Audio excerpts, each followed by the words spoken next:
মানে আসলতে লোকসভা নিৰ্বাচনত আমি যোৰহাট আসনখন বিচাৰিছিলোঁ প্ৰথমতে, কিন্তু কংগ্ৰেছ দলৰ যেতিয়া মতিগতি দেখিলোঁ যে তেওঁলোকে দিয়াৰ পক্ষত নাই, আৰু যদি আমি আকুৰগুজ হৈ দিওঁ তেতিয়াহ'লে ডাঙৰ দেশৰ ক্ষতি এটা হ'ব যে আকৌ বিৰোধী পক্ষটো ভাঙি থানবান হৈ যাব আৰু তাৰ ফলাফলটো বিজেপিৰ কাৰণে ভাল হৈ পৰিব। সেইকাৰণে আমি ৰাইজৰ দলে কাৰ্যনিৰ্বাহক পাতি জেনেৰেল পৰিষদ পাতি আমাৰ সাধাৰণ পৰিষদ পাতি সিদ্ধান্ত গ্ৰহণ কৰিছিলোঁ যে ঠিক আছে আমি এবাৰ লোকসভা নিৰ্বাচনত ছেক্ৰিফাইচ কৰি দিওঁ, আমি নিৰ্বাচনত নেখেলোঁ। তাৰ পৰৱৰ্তী সময়ত কংগ্ৰেছ দলে আমাক কৈছিলে যে ক'ৰবাত আপোনালোকে খেলিব নেকি, আমি ক'লোঁ যে নেখেলোঁ, আমি ছেক্ৰিফাইচ কৰি আমি ঐক্যবদ্ধ হোৱাৰ কাৰণে এটা পথ খুলি দিলোঁ। যিসকলে ছেক্ৰিফাইচ নকৰিলে, বামপন্থী দলে ছেক্ৰিফাইচ নকৰিলে তেওঁলোকে বৰপেটাত দি দিলে, আম আদমি পাৰ্টীয়ে ছেক্ৰিফাইচ নকৰিলে তেওঁলোকে 3খন আসন দি দিলে, তাৰপিছত তৃণমূল কংগ্ৰেছে ছেক্ৰিফাইচ নকৰিলে তেওঁলোকে 4খন আসনত ছিট দি দিলে। কিন্তু আমি ছেক্ৰিফাইচ কৰি আমি ঐক্যটো অব্যাহত ৰাখিলোঁ। তো এইবাৰ কিন্তু আমি কংগ্ৰেছ দলক কৈছোঁ যে বাৰম্বাৰ আমি গৰল খাম, মানে বাৰম্বাৰ আমি বিষ খাম, আৰু আপোনালোকে সকলোবিলাকে খালি অমৃত খাব।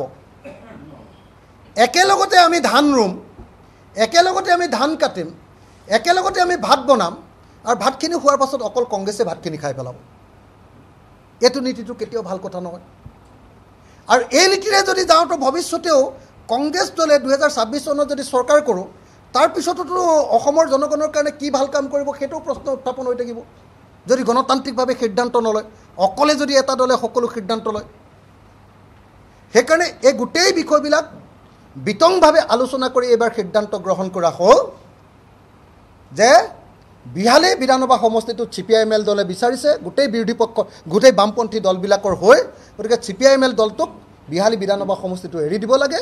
আৰু আমিও বঙাইগাঁও সমষ্টিটো আঞ্চলিক দল, আপোনালোকে নিশ্চয় জানে যে বঙাইগাঁৱত কোনোদিন কংগ্ৰেছ জিকা নাই, দীৰ্ঘদিন ধৰি 1985 চনৰ পৰা সেইটো আঞ্চলিক দলৰ সমষ্টি।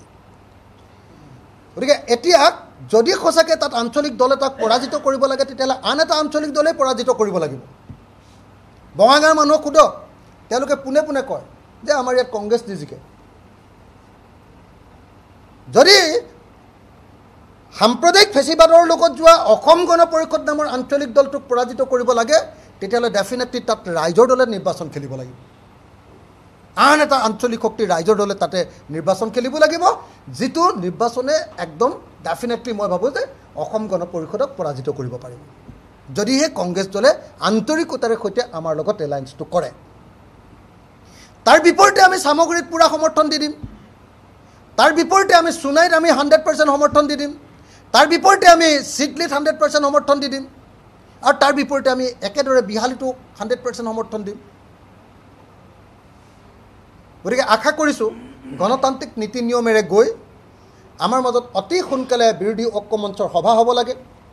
মই এই সংবাদমেলৰ পৰা সভাপতি ভূপেন বৰা আৰু সম্পাদক লুৰিণজ্যোতি গগৈক আহ্বান জনাইছোঁ যাতে অচিৰে আমাৰ বিৰোধী ঐক্য মঞ্চৰ সভা অনুষ্ঠিত কৰিব লাগে, আৰু অচিৰে বিৰোধী ঐক্য মঞ্চৰ যৌথ সভাত এই বিষয়টো বিতংকৈ আলোচনা হৈ সিদ্ধান্ত গ্ৰহণ কৰিব লাগে।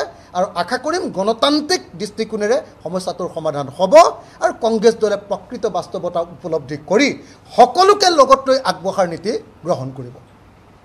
এনেকুৱা কেতিয়াও হ'ব নালাগে যে আমাৰ এটা ভাল পৰিৱেশ আহিছে, সেই ভাল পৰিৱেশৰ ফলাফলটো সাংগঠনিকভাৱে অকল কংগ্ৰেছ দলেহে খাই পেলাব। ভাল পৰিৱেশ আহিছে, সেই ভাল পৰিৱেশটো সংগঠন অকল কংগ্ৰেছ দলেহে বহাব, আন দলে আৰু বহাব নালাগে। এনেকুৱা নীতি কেতিয়াও গ্ৰহণযোগ্য নহয়। যিটো ফেচিষ্ট নীতিৰ কাৰণে আমি বিজেপিৰ বিৰোধিতা কৰিছোঁ, যি ছেক্টেৰিয়ান নীতিৰ কাৰণে আমি বিজেপিৰ বিৰোধিতা কৰিছোঁ, যি অহংকাৰৰ কাৰণে আমি বিজেপিক বিৰোধিতা কৰিছোঁ, সেই অহংকাৰ যাতে কোনোপধ্যে কংগ্ৰেছ দলৰ মাজত গঢ়ি নুঠে সেইটো চোৱা চিতা কৰাটো আমি এলায়েন্স পাৰ্টনাৰ হিচাপে আমাৰ দায়িত্ব। আৰু সেইকাৰণে আমি কংগ্ৰেছ দলক আহ্বান জনাইছোঁ যে আহক গণতান্ত্ৰিকভাৱে আমি এটা সিদ্ধান্ত গ্ৰহণ কৰোঁ।